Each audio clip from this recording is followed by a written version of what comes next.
লোকসভা নির্বাচনের প্রাক মুহূর্তে ফের নিশি কুটুম্বদের আনাগোনা বিশালগড় থানা এলাকায়। মঙ্গলবার রাতে হরিশনগর এলাকায় এক ব্যক্তির বাড়ি থেকে একটি গবাদি পশু চুরি ঘটনায় বিশালগড় থানা এলাকায় নৈশকালীন নিরাপত্তা নিয়ে প্রশ্ন উঠতে শুরু করেছে।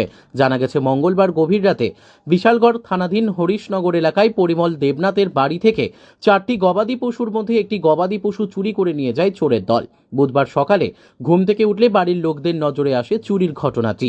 পরে খবর দেওয়া হয় বিশালগড় থানায়। পরিমল দেবনাথ জানায়, গবাদি পশু প্রতিপালন করেই তার সংসার চলে। গরুটি চুরি হয়ে যাওয়ায় এখন বিপাকে পড়েছে তার পরিবার।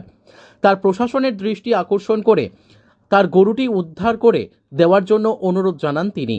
যদিও বাংলাদেশে অবৈধ গরু পাচারের মূল করিডর হিসেবেই পরিচিত বিশালগড় থানা এলাকা, থানাবাবুদের সঙ্গে এক প্রকার রফা করেই এই বিশাল গোপাচারের রেকেটটি চালায় বাজারকারীরা।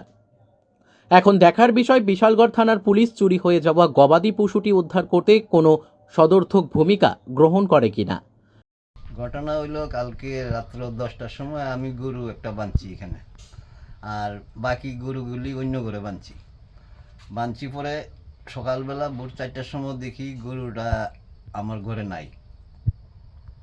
তারপরে অনেক খোঁজাখুঁজি করে আমি থানাতে রিপোর্ট করছি। কয়টা গরু আসলো আপনার টোটাল? টোটাল 4টা গরু আছিল। টোটাল 4টা গরু আসলো, এর মধ্যে একটা লেগেছে? একটা নাই।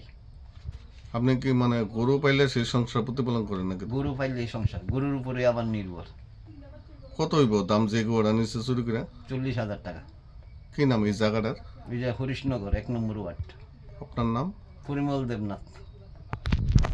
Bureau report, news daily Bharat.